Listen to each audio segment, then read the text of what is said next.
ça a été une coïncidence quand même, parce que l'afro est né un tout petit peu avant l'euro, dans les mêmes temps. L'afro, il est né en l'an 2000, pour dire. La vraie afro, qui a été une monnaie qui a été imaginée, elle est née subitement comme ça. Mais, comme je disais, l'artiste a besoin de rêves, mais ce qui a créé surtout cette monnaie, c'est Berlin. Venir à Berlin, c'était encore pour moi comme une nouvelle naissance. Parce que j'ai quitté l'Afrique, je savais que je devais vivre à Berlin parce qu'il n'y avait pas d'autre solution. En venant ici rencontrer donc ici, Berlin, l'histoire de Afro est née même à Berlin, elle n'est pas née en Afrique. Donc il y avait dans ma démarche artistique, ce que j'ai développé dans ma tête était une idée ou un rêve de créer une monnaie.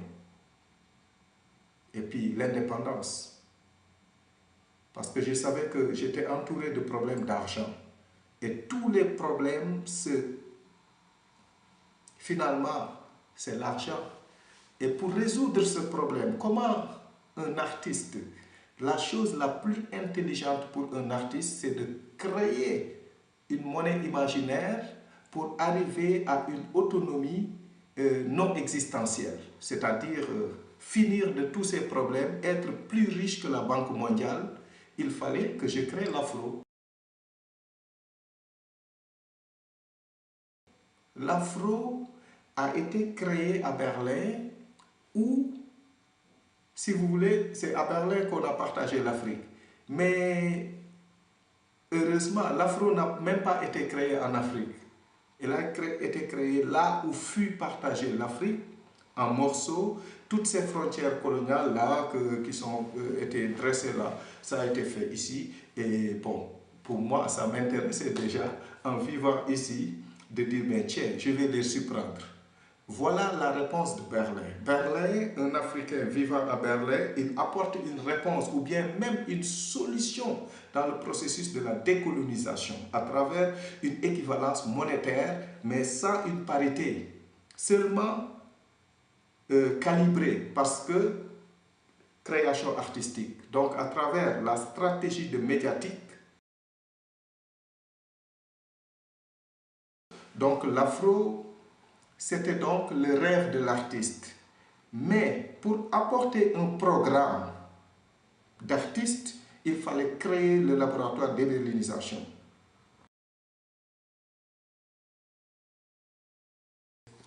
Il y avait deux choses donc qui se complètent, mais qui sont très différentes. D'abord, c'est l'afro en tant que monnaie imaginaire. Deuxièmement, il y a le laboratoire d'éberlinisation qui est venu après l'afro. Le laboratoire, dans son appellation première, comme vous le dites, elle est destinée à la science, à la recherche scientifique. Et notre laboratoire, le laboratoire d'éberlinisation, il est né justement pour faire étudier une science artistique, une science nouvelle qui est capable d'apporter des solutions, comme par exemple un microbiologiste qui se trouve dans son laboratoire est en train d'examiner en macrocosmique tous ces petits détails pour parvenir à maîtriser des virus, pour trouver des solutions. Donc notre société, pourquoi le laboratoire? Nous faisons des recherches, on est des artistes, mais les artistes, ils sont appelés à faire des recherches. Voilà justement pourquoi le laboratoire, j'ai dit qu'il n'y a pas un chercheur. Nous, les artistes, on devient donc à la place des chercheurs pour apporter des solutions. C'est pourquoi la recherche artistique, c'est une dynamique.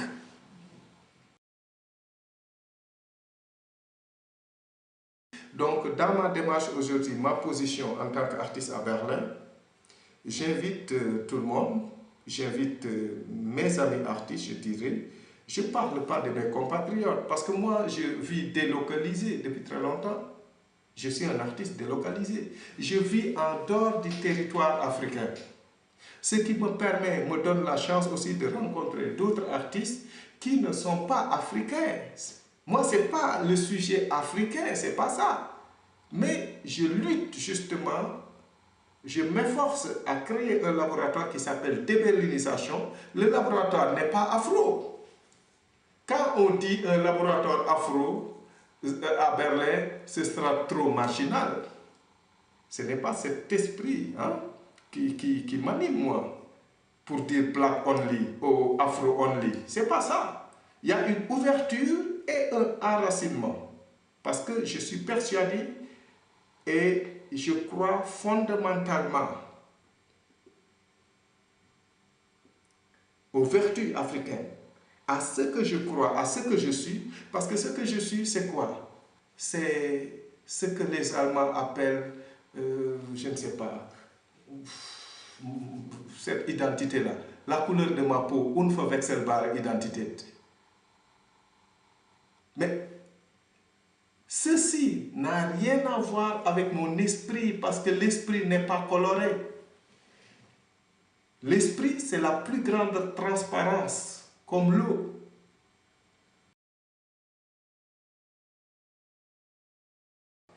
Si on voit tout le processus, si vous voulez, de la décolonisation, si vous voyez les intellectuels post-coloniaux africains, qui sont presque tous des frustrés d'ailleurs, parce que moi je vois que seuls les artistes ont su quelque part tenir, mais beaucoup de nos intellectuels sont frustrés. Ils sont devenus des gens sur qui on pouvait compter, on ne pouvait plus compter. On ne peut finalement que compter sur les artistes pour sauver l'Afrique. Mais seuls les artistes deviennent les guérisseurs contemporains. Les véritables marabouts, c'est les artistes aujourd'hui des temps contemporains qui sont capables d'amener de nouvelles solutions. Je vous l'ai dit, mais pour cela, il faut qu'ils maîtrisent les technologies nouvelles. Il faut qu'ils maîtrisent les caméras. Ces enfants-là, c'est ce que j'appelle les guérisseurs contemporains. Les véritables marabouts, ce sont les Africains qui ont maîtrisé les nouvelles sciences et technologies modernes, allant dans l'Internet jusqu'à soft und hard, tout ce qu'on peut utiliser dans l'informatique et la communication actuellement.